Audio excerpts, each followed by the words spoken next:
Amén y gracias a Dios. Gloria, muchas gracias por hacerte cargo de la oración inicial. Es lunes y al ser lunes estamos viendo nosotros un curso de renovación mental. Estamos en un apartado de este curso que tiene que ver con la fe y tiene que ver exactamente con los principios de fe. Hasta el momento nosotros hemos estudiado principios como por ejemplo el tema de la normalidad de Dios, que dice que enseña qué, pues que la fe me hace vivir dentro de la normalidad de Dios, lo cual quiere decir que vivir por fuera de la fe es vivir en un ambiente, en un escenario completamente anormal, completamente desconocido para nosotros. Cuando nosotros nacemos de nuevo, somos nuevas criaturas en Cristo Jesús. Se nos conceden unos elementos bien especiales para que podamos vivir esa vida. Uno de esos elementos que se nos dan para que podamos vivir esa vida es la fe. La Biblia dice claramente en Romanos capítulo 1 versículo 17 que el Evangelio es la revelación de la justicia de Dios. Como está escrito, el justo por la fe vivirá. El justo por la fe vivirá. Encuentro vida como el pez que es devuelto al agua después de haber sido sacado. Encuentro vida, encuentro oxígeno, encuentro aliento solamente cuando estoy en mi elemento. Mi elemento es la fe. Por fuera de la fe me asfixio. Dentro de la fe respiro y tengo vida. En segundo lugar, vimos el principio de las palabras precisas. La fe crece cuando se usan las palabras precisas. La fe depende de palabras. Y no cualquier clase de palabras. Palabras precisas. Las palabras que están basadas en la palabra eterna, en la palabra perfecta, que es la palabra de Dios, es decir, la Biblia. En tercer lugar, hemos visto que la fe crece con estrategia. Si no hay estrategia, si no hay un plan, si no hay un propósito, si no hay un proyecto, pues no hay fe. La fe se encarga de desarrollar lo planeado. Si no hay nada planeado, pues no hay fe de por medio. En cuarto lugar, vimos nosotros que la fe crece en grupo. La fe no crece estando yo aislado. La fe crece cuando yo me conecto con otros hermanos que están en el mismo, que persiguen el mismo objetivo o que están en la misma tarea de crecer en la fe, de incrementar su fe. Por eso la necesidad de la congregación. Entonces, la fe crece en grupo. Y hoy, como principio de fe número 5, yo creo que se desprende del 4, porque el 4 dice que la fe crece en grupo. Pero la pregunta es, ya que la fe crece en grupo, ¿cualquier grupo me sirve? Entonces el principio de fe número 5 dice, la fe crece a través de quien me enseña. Ojo, la fe crece a través de quien me enseña. Lo cual incluye que la fe crece a través de una enseñanza.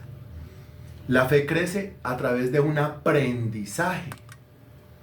Pero pues la enseñanza viene a través de alguien que me transmite la enseñanza. Para lo cual yo tengo que estar bien dispuesto a recibir esa enseñanza. Cualquier grupo me sirve, cualquier profesor, maestro o enseñador me sirve. Yo creo que la respuesta es muy obvia, ¿cierto? No me sirve cualquier grupo, no me sirve cualquier profesor, no me sirve cualquier maestro, no me sirve cualquier enseñador. La fe crece a través de quien me enseña, pero quien me enseña debe estar en lo correcto.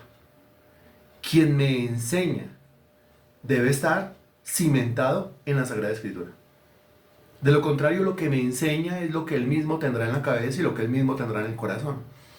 Acuérdese del texto que dice que de la abundancia del corazón habla la boca. O sea, uno siempre va a enseñar aquello que lo llena, aquello que tiene adentro.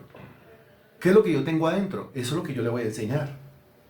Si mi vida está nutrida por las palabras de Dios, eso es lo que yo le voy a enseñar. Si mi vida no está nutrida por las palabras de Dios, pues también eso es lo que le voy a enseñar. Entonces, no me sirve cualquier grupo, no me sirve cualquier congregación, No me sirve cualquier profesor, no me sirve cualquier maestro y no me sirve cualquier enseñador. Puede ser que yo tenga un grupo ahí a la mano, ¿sí? Ahí a la vuelta de la esquina. Puede ser que me sirva y si me sirve, pues qué bendición, lo tengo a la vuelta de la esquina. Pero puede ser que el grupo que yo tengo a la vuelta de la esquina y los enseñadores que tengo a la vuelta de la esquina a mí no me sirven para que mi fe crezca. El asunto es que mi fe debe crecer. Mi fe debe incrementarse con respecto a la fe. Con respecto a la fe. Nosotros ya pasamos por el texto de Romanos capítulo 10, versículo 8. Si usted quiere, lo volvemos a revisar, por favor. Romanos capítulo 10, versículo 8. Me avisa cuando ya y lo leemos juntos. Romanos capítulo 10, versículo 8. Me avisa, por favor, gracias. Usted me está escuchando bien, ¿cierto? Y me está viendo bien. Eso es lo importante, que me vea bien y me escuche bien. Ok. Romanos 10, 8 dice, más que dice, la primera frase dice, cerca de ti está la palabra en tu boca y en tu corazón. Y después dice, esta es la palabra de fe que predicamos. Yo creo que ya pasamos por ahí por ese texto, ¿no? Que dice, esta es la palabra de fe que predicamos. ¿Qué es lo que a mí se me debe predicar? Se me debe predicar una palabra de fe. Eso es lo que se me debe dar. Se me debe dar la palabra de fe. Eso es lo que a mí se me debe dar. Eso dice el texto, ¿cierto? Romanos capítulo 10, versículo 8. Si usted lo conecta, si usted conecta Romanos capítulo 10, versículo 8 con el tercer versículo de Judas, búsquelo por favor.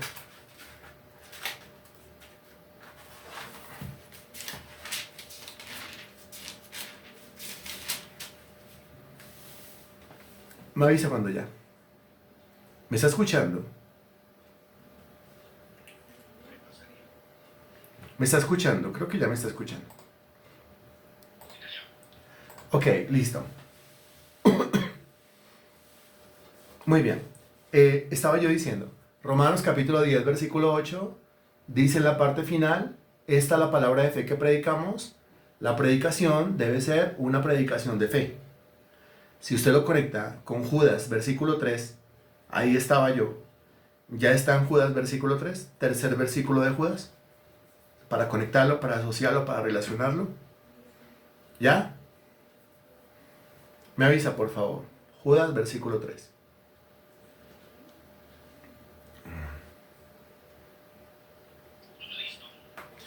Y entonces Judas, versículo 3, dice, amados, por la gran solicitud que tenía de escribiros acerca de nuestra común salvación, me ha sido necesario escribiros exhortándoos que contendáis ardientemente por la fe, dése cuenta, que ha sido una vez dada a los santos. Aquí se menciona la fe en el versículo 3. Se dice que nosotros tenemos que contender ardientemente por esa fe. Pero, ¿qué es lo que significa la fe en Judas versículo 3? ¿A qué se refiere la fe en el versículo 3? Yo creo que el versículo 4 nos aclara de qué está hablando el versículo 3. El versículo 4 dice, porque algunos hombres han entrado encubiertamente, los que desde antes habían sido destinados para esta condenación, hombres impíos, que convierten en libertinaje la gracia de nuestro Dios y niegan a Dios, el único soberano, y a nuestro Señor Jesucristo. Dese cuenta que aquí en el versículo 4 se habla de una negación. Hombres impíos que niegan. ¿Qué es lo que niegan? Lo que niegan es la fe. ¿Cómo así niegan la fe? Sí, niegan las verdades relacionadas con la fe. Niegan las verdades o las doctrinas que son elementos fundamentales de la fe, que son los elementos que crean toda la estructura, toda la base y toda la estructura de la fe. Es que algunos interpretan la fe como un sentimiento motivador o como una energía o como una actitud positiva. Algunos lo interpretan de esa manera. El mundano lo interpreta de esa manera. El mundano habla de mucha fe, no hay que tener mucha fe y hay que tener mucha fe, mucha fe, mucha fe, mucha fe. Pero un momento, porque es que la fe no es elemento del mundano. La fe no es elemento del impío, la fe no es elemento del que no es hijo de Dios. La fe es el elemento del hijo de Dios. Sin embargo, el impío, el mundano, el secular, habla de la fe. Y hablan de la fe y todo el tiempo están hablando de la fe. Pues ellos ni siquiera saben qué es la fe a la luz de la Sagrada Escritura. No saben lo que ya hemos estudiado, Hebreos 11.1, después la fe, la certeza de lo que se espera, la convicción de lo que no se ve. No conocen Romanos capítulo 10, versículo 8, esta es la palabra de fe que predicamos. No conocen Judas versículo 3, tenemos que contender ardientemente por la fe. Ellos no entienden, volviendo a Romanos 18, que la fe está conformada, está estructurada por una serie de palabras, por un conocimiento, por una serie de enseñanzas, por una teología, por una serie de doctrinas que son las que van construyendo, edificando y afirmando la fe. Como la fe es estructurada por doctrinas, dogmas, enseñanzas claramente establecidas en la Sagrada Escritura, entonces el mundano cuando habla de fe, yo me pregunto, ¿de qué está hablando? Si él no tiene conocimiento de Dios, si él no conoce la palabra de Dios, él no tiene el evangelio, él no tiene la teología, él no tiene la doctrina, él no sabe qué es eso. Entonces, ¿de qué está hablando cuando habla de fe? Habla de eso, de una actitud positiva, de una energía impulsadora, de un positivismo, de un ponerle buena cara a la vida. Eso lo llama fe. ¿Sí? Eso lo llama fe. Pero en la Sagrada Escritura la fe es algo más formal. La fe es algo más serio. La fe es algo más estructurado. La fe tiene una base, la fe tiene un piso, la fe tiene un cimiento en la Sagrada Escritura. Espero y me esté haciendo entender. Usted me dirá si me está entendiendo, si estoy siendo lo suficientemente claro con este tema.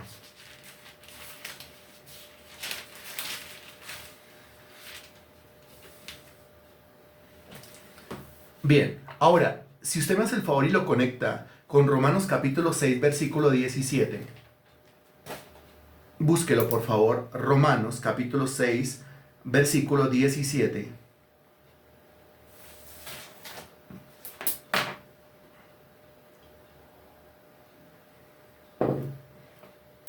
Me avisa, por favor.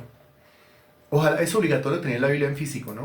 Biblia en físico, no en el celular, Biblia en físico, para que usted comience a conocer bien dónde están ubicados esos versículos.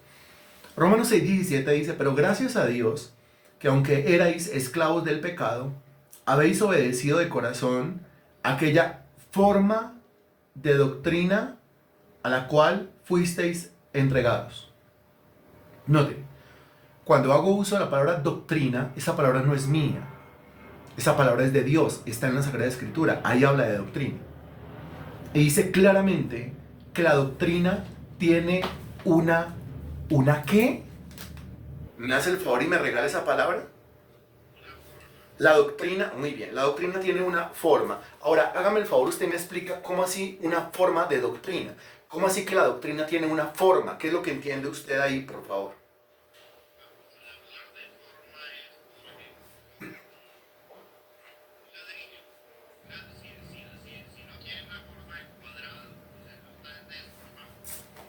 Bien, don Héctor, muchas gracias por su participación y esperemos que respondan los demás. Forma de doctrina. La doctrina tiene una forma. ¿Qué significa eso? ¿Qué significa eso? Forma, forma, forma, forma, forma, forma. ¿Qué se le viene a la cabeza? Forma, forma. La doctrina tiene una forma. ¿Qué se le viene a la cabeza?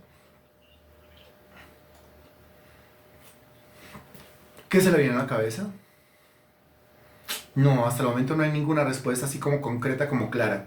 Explíquenmelo como si yo fuera un neófito en ese tema, como si yo fuera nuevo, como si no supiera nada, y como si le estuviera haciendo la pregunta, venga, encontré en la Biblia que dice que la doctrina tiene una forma. ¿Cómo así forma? Explíquemelo, por favor.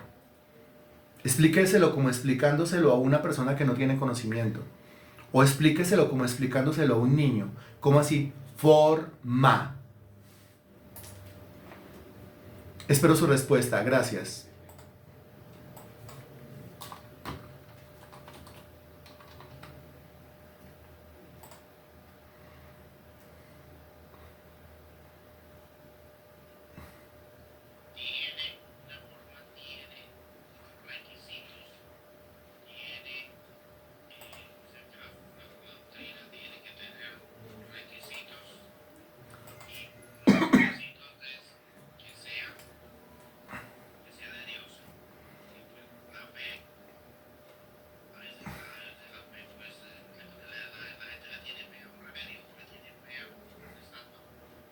Ujú.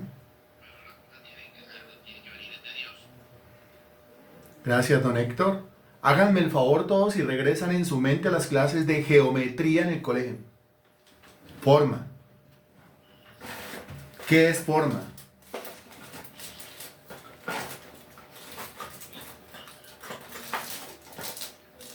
Geometría, están mencionando cuadrados, están mencionando rectángulos, muy bien.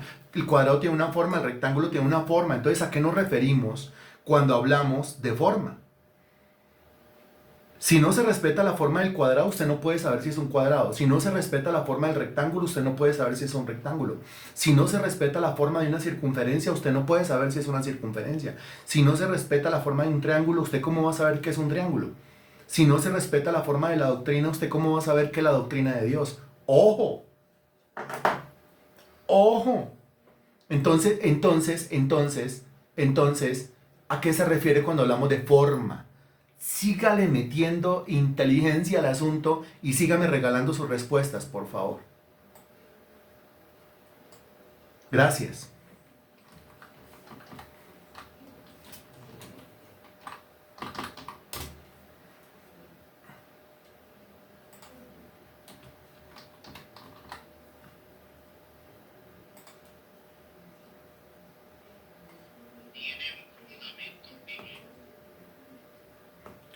Tiene un fundamento bíblico. Gracias, don Héctor.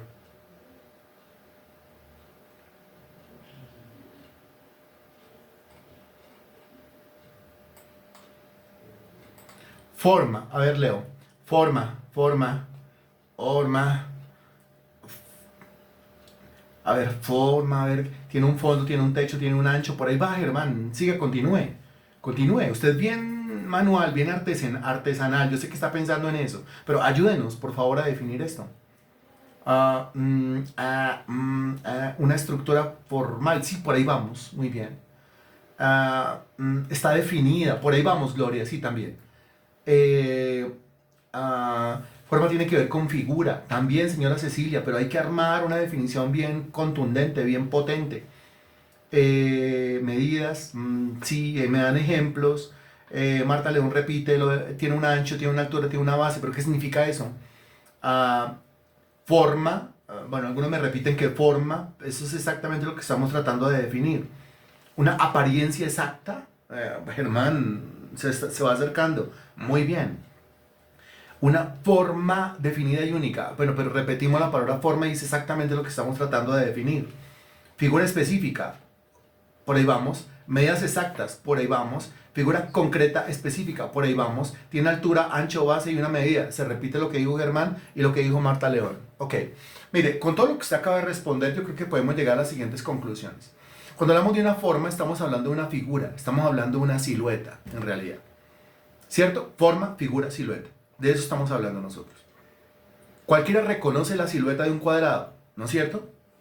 Cualquiera reconoce entonces la figura de un cuadrado, ¿no es cierto? Estoy hablando de un cuadrado, no estoy hablando de un cubo. O sea, no estoy hablando de un cuadrado en 3D, sino que estoy hablando de un cuadrado.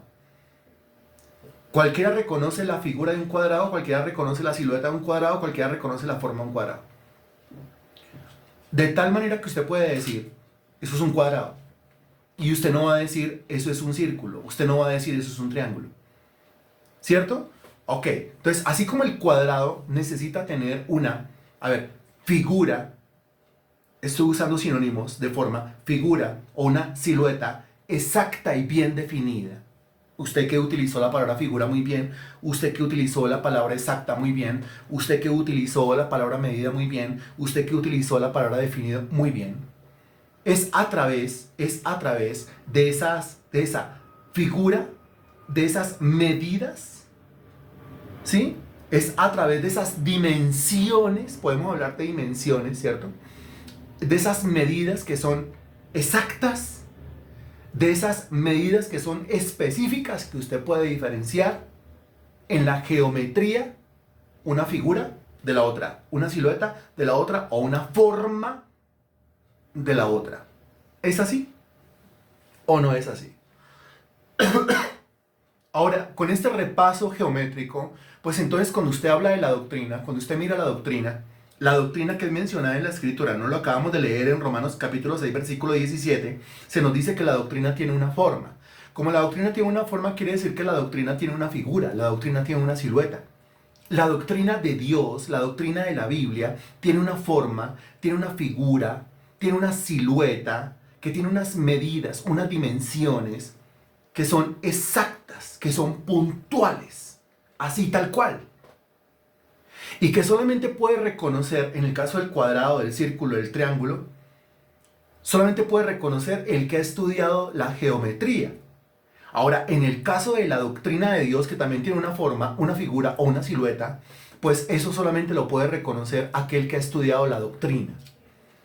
El que no ha estudiado la doctrina, le pueden vender un triángulo como si fuera un cuadrado. No sé si me esté haciendo entender. Le pueden vender un círculo como si fuese un rectángulo. Cuando yo digo le pueden vender un círculo como si fuese un rectángulo o le pueden vender un cuadrado como si fuese un triángulo, ¿a qué me estoy refiriendo? Que si usted no ha pasado por el estudio de la geometría, pues usted no va a saber distinguir entre una forma y la otra, una figura y la otra, una silueta y la otra. Que si usted no ha estudiado doctrina, pues entonces, gracias Natalia, pues entonces a usted fácilmente lo engañan. Le meten gato por liebre, muy bien, Gloria. Eso quiere decir que le muestran, mire, esto es la palabra de Dios cuando eso no es la palabra de Dios. Esta es la doctrina de Dios cuando esa no es la doctrina de Dios. Ese es el evangelio cuando eso no es el evangelio. Por eso, me avisa si me está...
Creo que ya regresamos, me avisa por favor.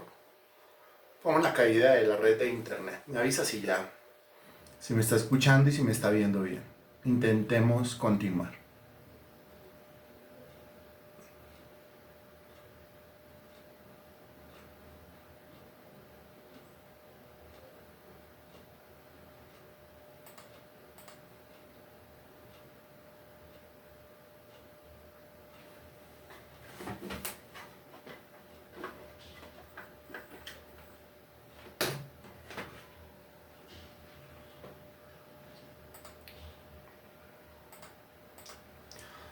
Me avisan si ya volví, me avisan si me están viendo, si me están escuchando. Ya, ok, listo. Intentemos continuar. Entonces estábamos diciendo, si usted no ha pasado por geometría, usted perfectamente le venden un círculo como si fuera un cuadrado. Y si usted no ha pasado por doctrina, si no conoce la Biblia, a usted perfectamente le meten un evangelio como si fuera el evangelio de Dios. La teología como si fuera la de la Biblia y la doctrina como si fuera la de la Sagrada Escritura. ¿Estamos claros ahí? Ok, mire. Entonces, el cristiano o el individuo se preocupa y dice, Pero entonces, ¿yo cómo hago para saber si eso es de Dios o no es de Dios? De la misma manera como usted en este momento está tan seguro de que un círculo es un círculo, un cuadrado es un cuadrado, un triángulo es un triángulo y un rectángulo es un rectángulo. Es que usted tuvo que pasar por ahí, estudiando. Muy bien, señora Cecilia. Usted tuvo que pasar por ahí. ¿Y acaso no le hicieron en el colegio, dígame a quién le tocó que hacer el circulito y que hacer el cuadradito y que hacer el triángulo y las diferentes clases de triángulos? ¿Se acuerda? Que el escaleno, que el isósceles y que un poco de cosas y que el rectángulo. Y no solamente eso, sino que a usted no solamente le hablaron de figuras de 3 lados y de 4 lados, sino también de 5 lados, de 6 lados, de 7, de 8, de 9. Eso a uno se lo enseñaron. Y si después lo pasaron a una 3D y entonces uno lo tenía que hacer en papel o en cartón y tenía que llevar eso al colegio, ¿es así o no es así? Ah, bueno. Entonces, mire, uno estudió de tal manera que uno como que se acuerda algunas cosas y uno dice, si es de 3 lados se llama así, si es de 4 lados y los 4 lados son exactos es un cuadrado. Pero si es de 4 lados y 2 lados son más alargados que los otros 2 lados, y los 2 lados alargados son exactamente iguales entre sí y los 2 lados cortos son exactamente iguales entre sí, entonces es un rectángulo. Entonces, dése cuenta que es el conocimiento el que a uno le afirma los pies en un entendimiento. Y ya le dice, mire este cuadrado, y usted, es un círculo. No es un cuadrado, por favor, no juegue conmigo. De la misma manera a nivel doctrinal. A nivel doctrinal, si uno ha estudiado y ha pasado por la Biblia, por el Evangelio, por la doctrina, y le vienen a uno con una palabra, con una enseñanza o con una doctrina, uno dice, esa es de Dios, o uno dice, eso está torcido, eso es chueco. Por eso Romanos capítulo 10, versículo 8 dice, esta es la palabra de fe que predicamos. Lo aclara Judas versículo 3, hay que contender ardientemente por la fe, o sea, por la doctrina mencionada en Romanos 6:17, que es la que le da estructura a la fe. Cuando hablamos de fe, nos hacemos una pregunta, ¿usted en qué tiene fe? ¿Usted en qué cree? Entonces a continuación usted tiene que decir argumentativamente en qué es que cree. Y uno encuentra a los cristianos de verdad titubeando, patinando, que da una pena, da una vergüenza, porque ellos no saben a ciencia cierta en qué es que creen. Ellos no pueden explicar las doctrinas, ni siquiera las fundamentales de la Sagrada Escritura. Y si no pueden explicar las doctrinas, ni siquiera las fundamentales, quiere decir que fácilmente confunden un triángulo con un cuadrado. Así comenzamos nosotros esta exposición. El problema es, el asunto es, que cuando uno no tiene el conocimiento, entonces, a ver, 2 Corintios capítulo 11, versículo 15. 2 Corintios capítulo 11.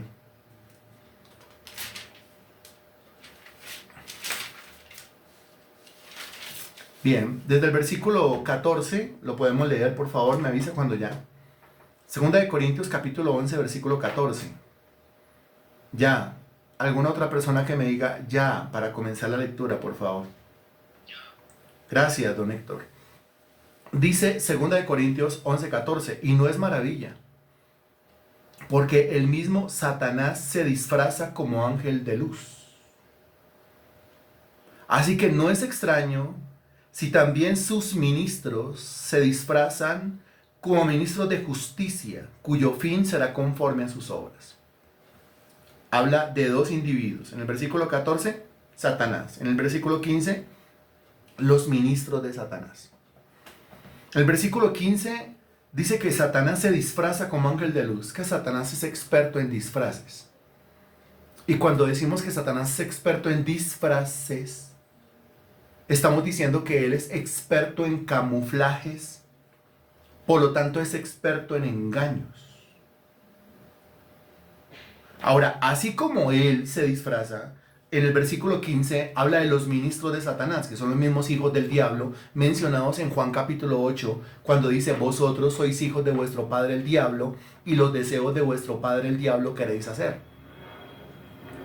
Entonces en el versículo 15 se habla de los hijos del diablo. Se les llama ministros. ¿Ministros? ¿Por qué? Porque la palabra ministro significa servidor. Entonces aquí, así que no es extraño, así también sus ministros, o sea, los ministros del diablo, o sea, los servidores del diablo, de los que habla otra vez, repito el texto, Juan 8, vosotros sois hijos de vuestro padre el diablo y los deseos de vuestro padre el diablo queréis hacer, porque se dedican a servirle al diablo. Ahora, así como el padre de ellos, Satanás, es maestro del disfraz, pues los hijos de él también son maestros del disfraz, del engaño, del camuflaje. Se disfrazan como ministros, mire, de justicia. De justicia. ¿Cuál es la justicia? Texto que usé al comienzo de esta clase, recordándole a usted, Romanos capítulo 1, versículo 17. Porque en el Evangelio la justicia de Dios se revela por fe y para fe, como está escrito, mas el justo por la fe vivirá. ¿Cuál es la justicia según Romanos capítulo 1, versículo 17? Lo dice la frase inicial del versículo. Respóndame usted por favor ahí. ¿Qué es la justicia mencionada en Romanos capítulo 1, versículo 17? ¿O cuál es la justicia mencionada en la frase inicial de Romanos capítulo 1, versículo 17? ¿Cuál es la justicia? La justicia es... La justicia es... La justicia es... Ya pasamos por Romanos. Me acuerdo la exposición de Romanos capítulo 1, versículo 17. Me acuerdo que esta pregunta yo la hice. Me acuerdo que la explicación se dio. ¿Cuál es la justicia a la cual se refiere la primera frase de Romanos capítulo 1, versículo 17? Es que ya pasamos por ahí. Por eso la exigencia.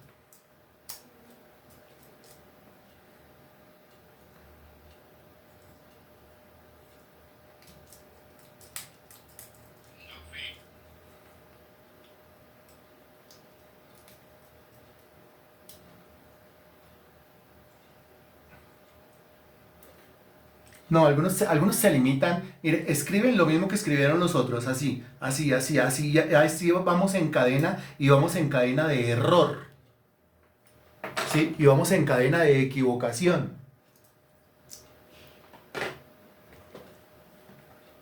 ¿no? ¿Cuál es la justicia mencionada en Romanos capítulo 1, versículo 17? En la primera frase de Romanos capítulo 1, versículo 17. ¿Cuál es la justicia de Dios? Es que es una sola, ahí está claramente.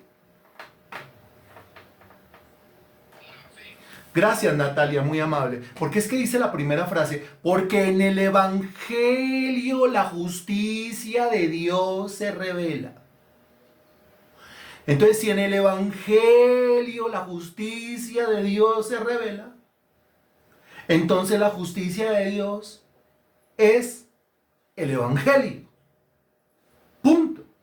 El Evangelio. No, pero ya no sirven las respuestas. No, ya no sirven las respuestas. Ya no sirve la respuesta porque usted contestó que una cosa y que para allá. O sea, le estoy preguntando, ¿cuál es la justicia de Dios? Usted me dice la justicia de Dios.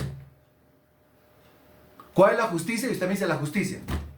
No, precisamente eso es lo que le estoy preguntando. ¿Cuál es la justicia? La justicia es la justicia. No. La primera frase, la justicia es la justicia de Dios. No, la justicia es el Evangelio. ¿De acuerdo?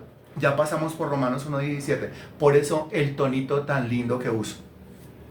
Entonces Romanos capítulo 1, versículo 17, frase inicial, dice claramente, ¿sí? Porque en el Evangelio la justicia de Dios se revela. Punto. ¿Cuál es la justicia de Dios revelada? ¿Cuál es la justicia de Dios? El Evangelio. Ahora, 2 Corintios capítulo 11, versículo 15 dice, así que no es extraño si también sus ministros se disfrazan como ministros de justicia. Y aquí está hablando de los hijos del diablo. Don Héctor, muy bien. Lo conectó, muy bien. Excelente, don Héctor. Porque así como se le dice al hermano, mire, usted está equivocado. Pasó por Romanos, pero ¿qué pasó? ¿Sí? Asimismo también se le dice al hermano que contesta acertadamente muy bien, don Héctor, lo conectó y lo conectó muy bien. Felicidades. Aquí dice claramente que así como el diablo se disfraza, versículo 14, también los hijos del diablo, o sea, los ministros los ministros del diablo, los que le sirven al diablo, se disfrazan como ministros de justicia, o sea, como si fueran ministros del Evangelio. Y es un engaño porque nunca serán ministros del Evangelio. Muy bien, Natalia. Pero eso solamente lo puede discernir ¿quién? Eso solamente lo discierne ¿quién? Eso solamente lo capta ¿quién? De eso solamente se da cuenta ¿quién? Don Héctor, otra vez, súper conectadísimo, me alegra mucho. Y muy bien Natalia, y muy bien María Sánchez, pues que el que conoce la palabra de Dios, pues el que tiene el conocimiento del Evangelio, pues el que conoce el Evangelio, claro. Porque se disfrazan como ministros de justicia. Entonces dicen, este es el Evangelio de Dios. Mire un triángulo y me está mostrando un círculo. Pero como yo soy un analfabeta espiritual, un analfabeta en la Biblia, entonces yo digo, ay, mire un círculo, cuando eso no es un círculo. Mire el Evangelio, cuando eso no es el Evangelio. Y entonces, como lo dice la carta a los Gálatas en el capítulo 1, búsquelo por favor, la carta a los Gálatas en el capítulo 1, a partir del versículo 6, Gálatas 1, 6.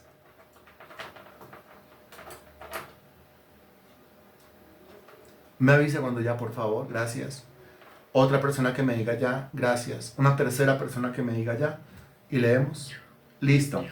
Gálatas 1:6 dice, estoy maravillado de que tan pronto os hayáis alejado del que os llamó por la gracia de Cristo para seguir un evangelio diferente.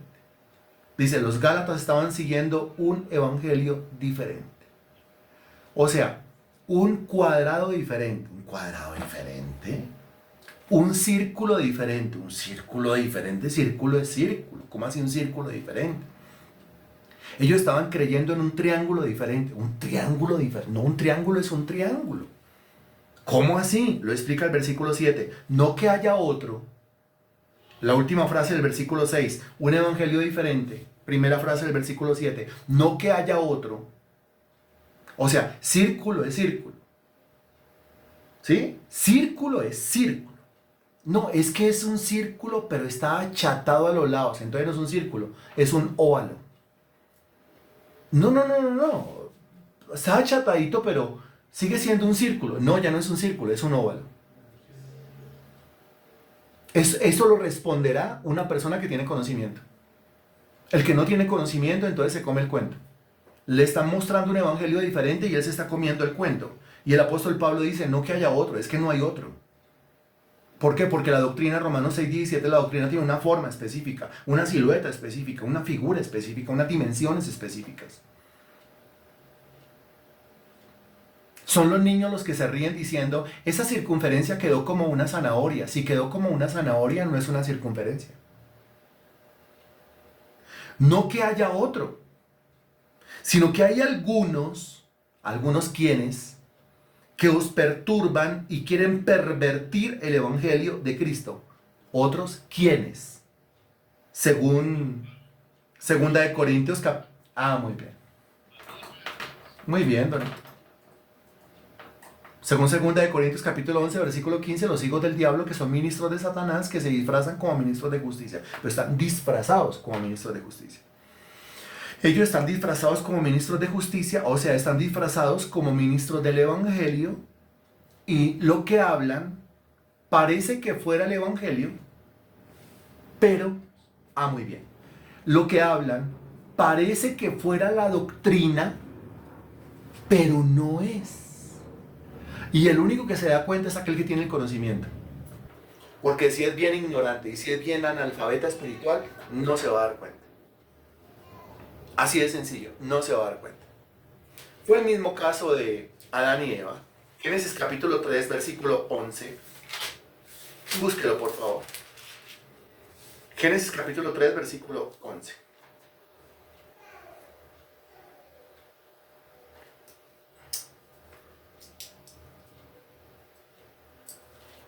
Me avisa cuando ya. Génesis capítulo 3, versículo 11. ¿Otra persona? Bien. Aquí hay una pregunta bien capciosa. Versículo 11, Dios le dijo. A ver, el contexto, para que ninguno quede perdido. Versículo 9. Mas Jehová Dios llamó al hombre y le dijo, ¿dónde estás tú? Y él respondió, oí tu voz en el huerto y tuve miedo, porque estaba desnudo y me escondí. Versículo 11. Y Dios le dijo, ¿quién te enseñó que estabas desnudo? ¿Quién te enseñó que estabas desnudo? Si usted contextualiza, ahonda y escudriña a lo profundo, usted puede dar la respuesta. A Adán y a Eva, después de una serie de argumentos y conjeturas, ¿quién les enseñó que estaban desnudos? ¿Quién les mostró que estaban desnudos? ¿Quién los llevó a esa conclusión de desnudez? Uno solo, Satanás. ¡Qué terrible! Que Satanás aparece desde el huerto del Edén como maestro, como profesor, como enseñador, disfrazado. Porque aparece en forma de serpiente, que como ya hemos estudiado nosotros, símbolo de la sabiduría, la inteligencia, la perspicacia, la astucia, etc. Entonces es un disfraz, muy a propósito, el disfraz de la serpiente, la sabiduría, adorado en algunas culturas como el ser sabio por excelencia. Utiliza la figura de la serpiente para meter su enseñanza, pero a través de un disfraz. Y mire lo que dice Dios. ¿Quién le enseñó? Le enseñó. ¿Quién le está enseñando? El mismo diablo. A través de una serpiente, o a través de 2 Corintios capítulo 11, versículo 15, a través de uno que se disfraza como ministro de justicia, pero no lo es. A través de una que se disfraza como ministra de justicia, pero no lo es. A través de uno que se disfraza como profesor de Biblia, profesor del Evangelio, profesor de teología, pero no lo es. A través de uno que se disfraza como predicador de la grey de Dios, pero no lo es.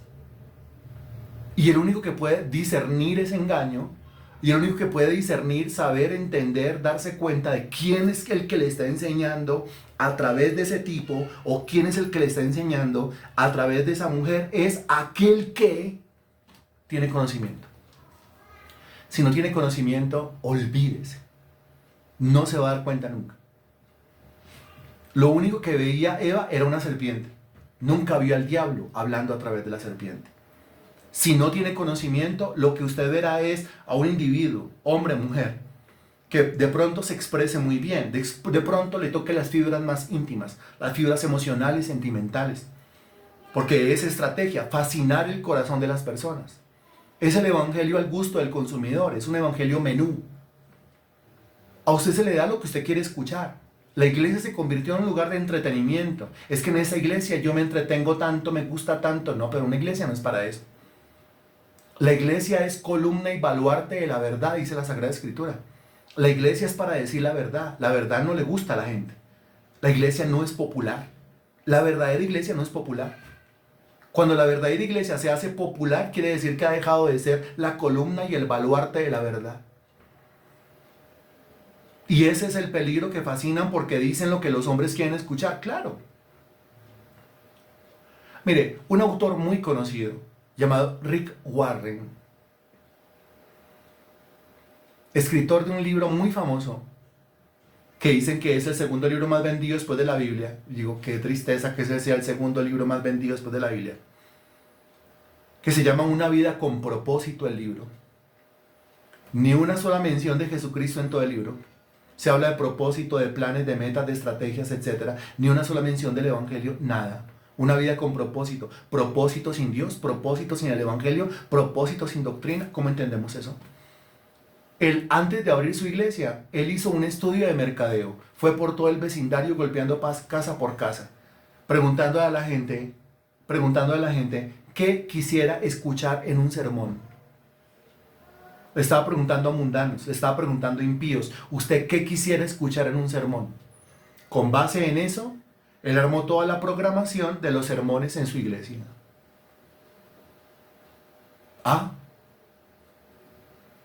¿Quiere escuchar usted de plata? Le voy a predicar de plata. ¿Quiere escuchar de prosperidad? Le voy a hablar de prosperidad. ¿Quiere usted que yo le hable de que le va a ir muy bien? De que usted va a prosperar, va a progresar. De eso yo le voy a hablar. ¿De qué no quiere que le hable? No, pues no me hable de mis pecados. No me vaya a hablar de mi homosexualidad ni de mi lesbianismo. No me vaya a hablar de mi fornicación ni de mi adulterio. Ok, de eso no le voy a hablar. No me vaya a hablar de mi pésima administración del dinero. No me vaya a hablar de que yo soy un ladrón, o que soy un corrupto, o que soy un ampón, No, no me vaya a hablar de eso, tranquilo que no le voy a hablar de eso. Solamente le voy a destacar lo bonito, lo lindo y lo maravilloso que usted es. Bonito, lindo y maravilloso. Cuando la Biblia enseña que la raza humana está totalmente depravada. Ese es el evangelio que gusta, porque fascina. Como lo dijo el apóstol Pablo, es que vendrán días en donde la gente tendrá comezón de oír. O sea, querrán oír, pero ¿qué es lo que quieren oír? Lo que quieren oír son cosas que fascinan el corazón. El evangelio al gusto del consumidor. Cuando usted viene con el verdadero evangelio dice, uy no, muy rudo, uy no, muy estricto, uy no, muy duro, uy no, uy no, uy no, uy no. Eso no lo quiero. Y eso, que la gente llama estricto, rudo, duro, es el verdadero evangelio. Lo otro no es el evangelio. Lo venden como si fuera el evangelio, pero eso no es el evangelio. Para nada. En un lugar donde lo que hacen con la predicación es despertar las emociones y los sentimientos, cuando el texto sagrado dice, sobre toda cosa guardada, guarda tu corazón porque él mana la vida. ¿Quién le enseñó? ¿Quién me enseñó? ¿Qué digo que fue una serpiente? No, en realidad no fue una serpiente, fue el mismo diablo el que le enseñó. ¿Quién le enseñó? ¿Qué digo que fue un pastor, un predicador, una predicadora? ¿Un discipulador en la congregación? No, en realidad no fue ni el uno ni el otro, en realidad fue el mismo diablo a través de ellos. Y qué tristeza perder el tiempo así. Por supuesto que sí. Como lo dice el Proverbio capítulo 14, versículo 12. Vaya conmigo, por favor, Proverbio capítulo 14.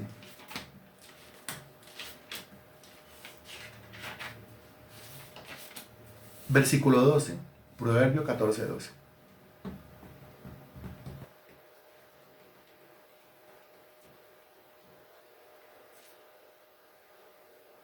Listo. Dice, hay camino que al hombre le parece derecho, pero su fin es camino de muerte. Esto es muy conocido, ¿cierto? Hay camino que al hombre le parece derecho, pero su fin es camino de muerte. Palabra clave en este versículo, la palabra parecer. Es mi parecer. O sea, a mí me parece. De eso está llena la iglesia. De eso están llenos los creyentes y los no creyentes. De eso están llenos los individuos, de su propio parecer. Un parecer que tiene que ser filtrado con la palabra de Dios. Porque a mí me parece que la iglesia, a mí me parece que la congregación, a mí me parece que el que me predica, a mí me parece que el pastor, a mí me parece. Entonces siempre yo estoy catalogando todo con base en mi parecer, pero no debe ser con base en mi parecer. Yo tengo que juzgar, la Sagrada Escritura lo enseña. Juzgar no es criticar, ni escarnecer, ni vituperar, como usted ya lo ha aprendido en estas clases.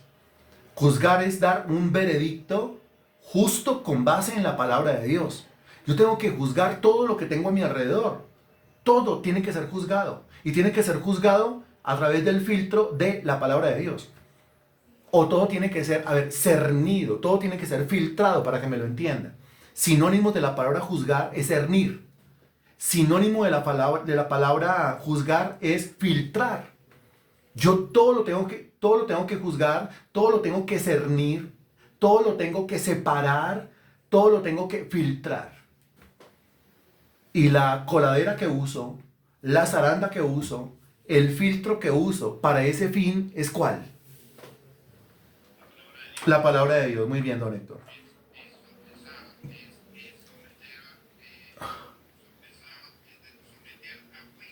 Así es. Excelente, don Héctor. Está usted en lo correcto. Eso es juzgar. ¿Sí? La Biblia dice no juzguéis para que no seáis juzgados. Sí, pero que ese no es el último versículo de la Biblia, que después a continuación dice, si usted quiere sacar la paja que está en el ojo de su hermano, primero quite la viga que está en su ojo. Si ya quitó la viga que está en su ojo, ahora sí vaya y saque la paja que está en el ojo de su hermano. Eso es lo que dice la Biblia. O sea, lo que enseña la Biblia es no juzgue mientras que usted tenga una viga atravesada delante de sus ojos. O sea, no juzgue cuando usted está haciendo lo mismo. Más bien la enseñanza completa dice, la Biblia dice no juzgues para que no sean juzgados, complétela. La Biblia dice no juzgue al otro cuando usted está haciendo lo mismo.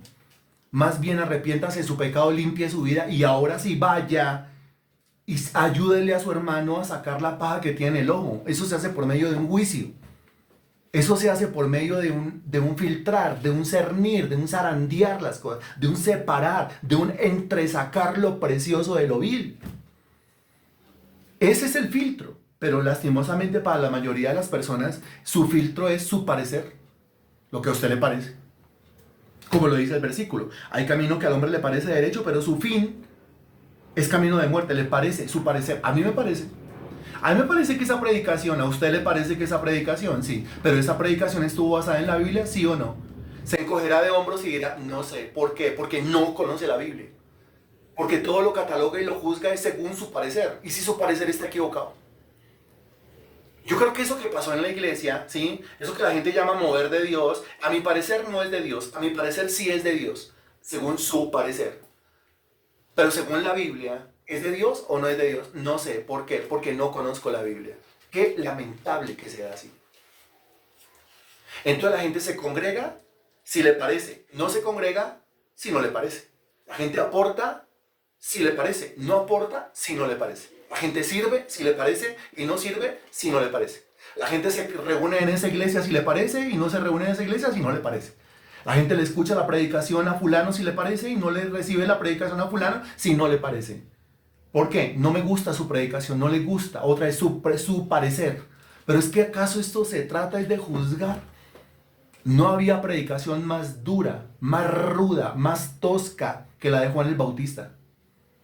Y sin embargo la Biblia dice que la gente, las multitudes salían a él, allá al desierto de Judea y Perea, a ser bautizados por él. Y no había predicación más dura, más tosca y más ruda que la de Juan el Bautista. Hay que discernir. Y ninguno puede discernir si no tiene cómo cernir y ciernes con el conocimiento de la palabra de Dios.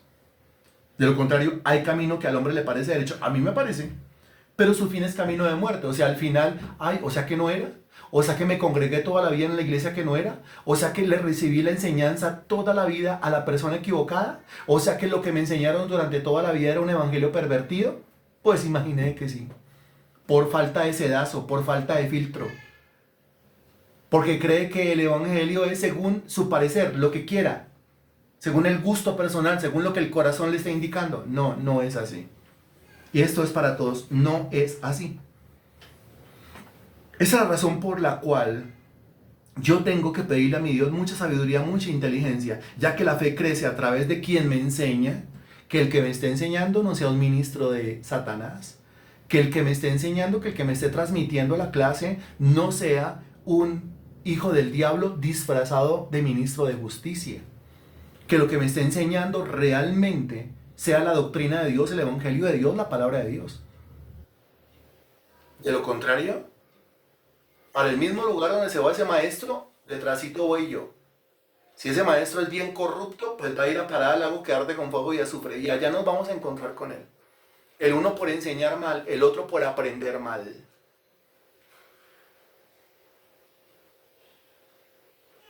Qué tenaz, ¿no? La mejor exposición de la palabra de Dios, Isaías capítulo 8.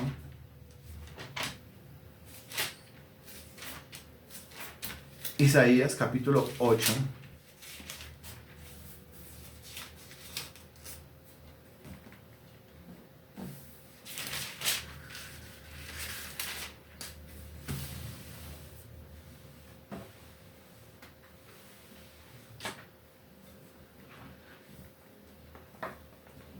Isaías capítulo 8, versículo 20. Y dice, a la ley y al testimonio.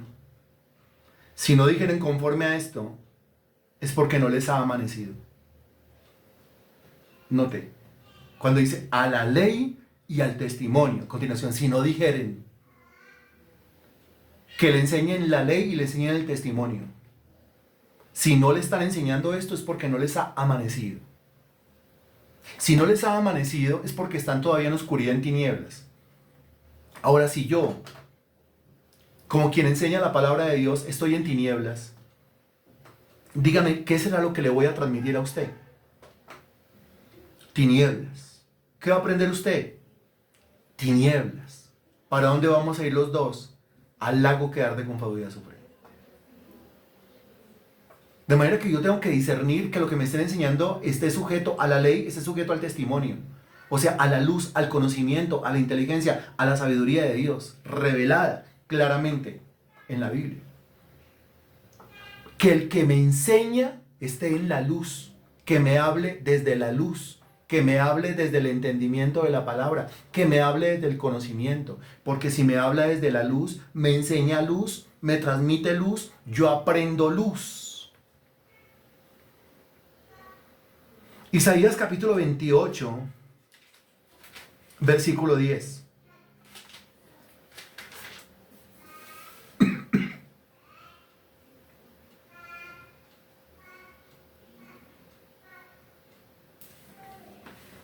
Isaías capítulo 28, versículo 10. Mire lo que dice. Mire lo que hay que hacer acá.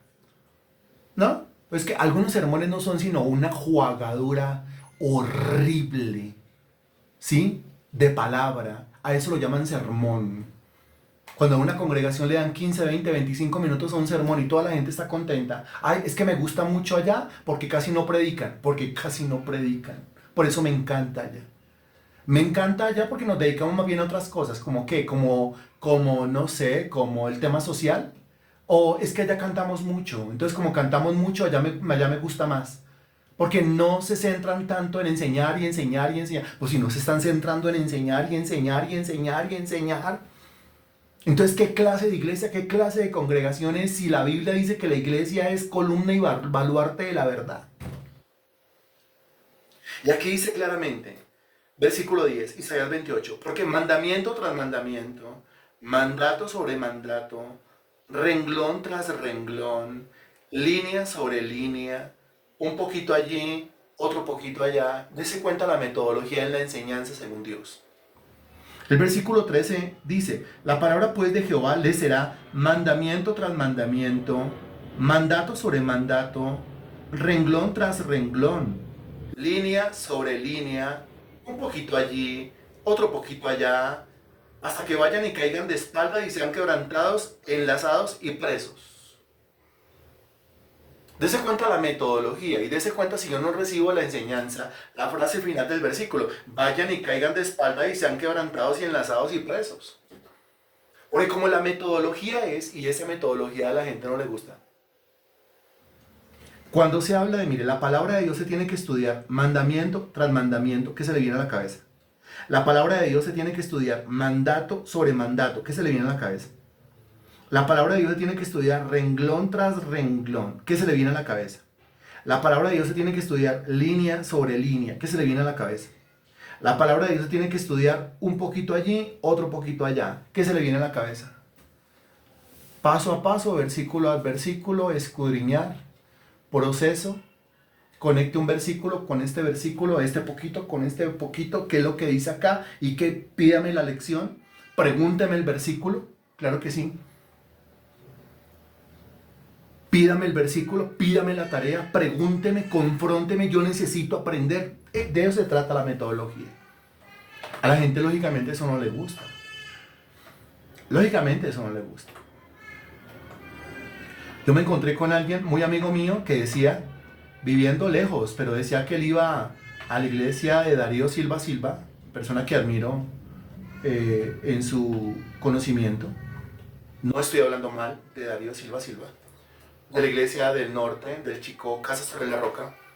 Pero yo le preguntaba, bueno, ¿y en estos años cuánto lleva usted allá? 5 años, ok. Dígame, en estos 5 años, ¿usted qué ha aprendido? No pudo darme información clara acerca de lo que ha aprendido. Entonces, ¿usted por qué va? Mire, se atrevió a decirme que iba a la iglesia de Darío Silva Silva, en el Chicó, Casa de la Roca, porque consideraba que era una iglesia que le daba caché a su vida. Hágame el favor. Yo me reí, solté una carcajada.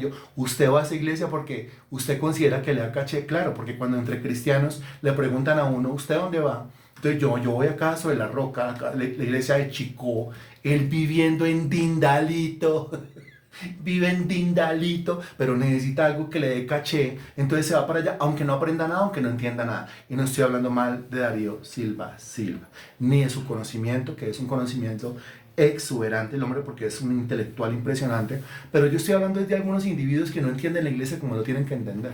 Se busca una iglesia que esté a su altura, una iglesia de caché, una iglesia que les dé estatus. Pero para eso no es la iglesia, mi estimado. La iglesia es para ser columna y baluarte de la verdad. Si usted no está aprendiendo nada, si usted sigue igual de ignorante, si usted sigue igual de analfabeta espiritual, usted es un problema en esa iglesia. Usted está dañando esa iglesia. O la iglesia lo está dañando a usted. Hay que tener discernimiento. Y para terminar, el Salmo capítulo 119, versículo 130, para que usted se dé cuenta cómo debe ser la enseñanza y cómo se debe predicar y cómo debe ser un sermón verdadero para que uno le alimente. Salmo 119, versículo 130.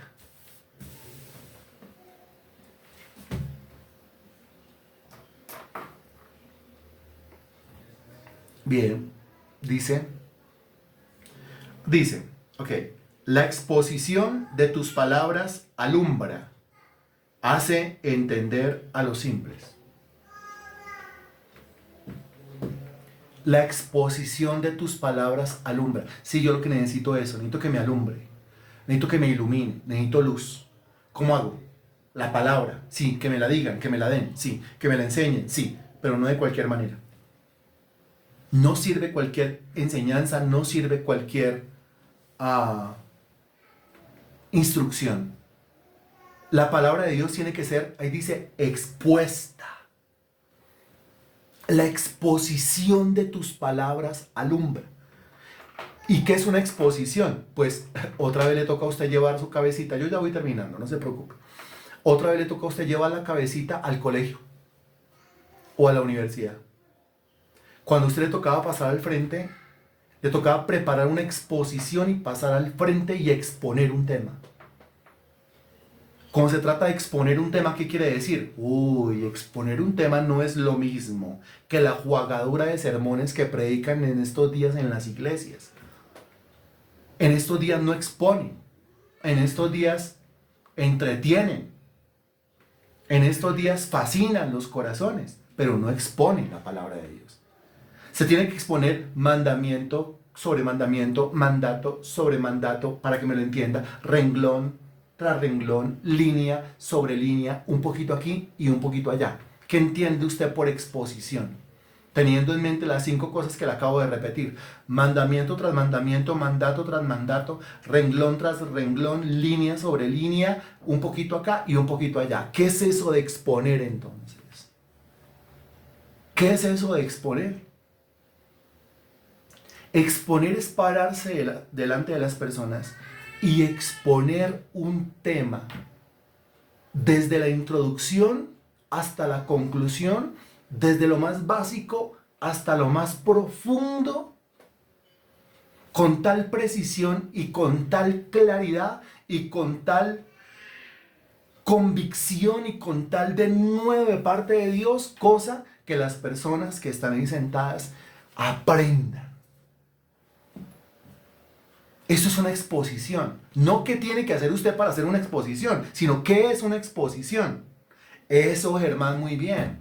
Aclarar específicamente, detalle tras detalle del tema. Eso es. ¿Qué es una exposición? No qué tiene que hacer usted para llegar al momento de la exposición, sino qué es una exposición. Eso es una exposición. Detallar, especificar, ahondar, escudriñar, ir a lo profundo. Renglón tras renglón, ahora aquí, ahora allá, ahora mira acá, ahora mire, relacione, aquí, ahora, acuérdese Romanos 1:17, ¿qué decía?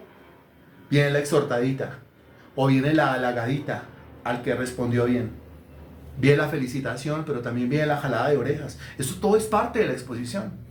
Y tenemos alguna clase de recurso. El recurso que nosotros tenemos es abra la Biblia y lea, abra la Biblia e interprete. Si podemos proyectar el versículo en una pared, ahí lo proyectamos, es parte de la exposición. Una iglesia tiene que ser expositora de la palabra de Dios. Un verdadero maestro debe ser un expositor, debe ser un exponente de la palabra de Dios. Un verdadero maestro de la palabra de Dios tiene que ir mandamiento tras mandamiento, mandato tras mandato, renglón tras renglón, línea tras línea. Un poquito aquí y un poquito allá. Así es que es, hasta que las personas entiendan el tema profundamente. ¿Cómo se llamó el principio de fe número 5? La fe crece a través de quien me enseña. Pero yo le hago a usted la pregunta, a usted, ¿quién le enseñó eso? ¿Quién le ha estado enseñando eso? La misma pregunta que le hizo Dios a Adán. ¿A usted quién le enseñó? Y él va a tener que decir la serpiente, el diablo. ¿Usted puede decir que ha sido enseñado por el Espíritu Santo?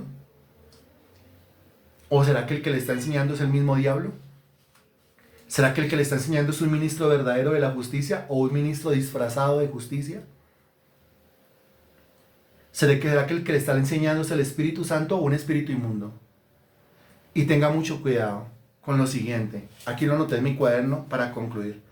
No oiga a todo el mundo, ni se deje enseñar por cualquiera. No sea de los que abre su oído a cualquier predicación, a cualquier sermón, a cualquier enseñanza, porque en una de esas el diablo, bien disfrazadito, se le cuela y hace estragos.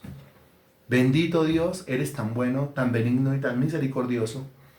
Te doy gracias, mi Dios, por la manera como nos hablas, como nos enseñas, mi Dios, como nos abre la Sagrada Escritura delante de nuestros ojos, de tal manera que viene la luz, viene el entendimiento, viene la comprensión. Alabado sea tu nombre. Eres tan grande, eres tan bueno, eres tan benigno, Señor. Yo te quiero presentar a cada una de las personas, mi Dios, que reciben estas enseñanzas día tras día, desde la virtualidad, desde lo presencial también, a esta manada pequeña, como lo enseña tu palabra, que tú has colocado, Señor Dios, bajo esta enseñanza, bajo estas directrices, bajo este cuidado también, bajo esta supervisión también, bajo esta autoridad también, para que al final, bendito Señor, cuando se pase la lista, cuando se llame a lista y se pase revista, Señor, todo esté conforme a tu palabra, mi Dios. Que no se haya llenado la cabeza de nadie de cosas que no son, ni el corazón se haya fascinado, sino que se haya dicho la verdad y se haya impulsado al arrepentimiento, a la santidad, a la transformación, al servicio a ti. Que a nadie se le haya fascinado el corazón, sino más bien se le haya enseñado cómo guardarlo. Que a nadie se le haya fascinado la mente, sino más bien se le haya ayudado en la renovación de su entendimiento. Te entrego esta enseñanza en tus manos pidiéndote que tu palabra corra y sea glorificada y que esta enseñanza y esta clase vaya por todo el mundo, Señor. En el nombre de Jesús te lo pido. Amén y gracias a Dios. Amén.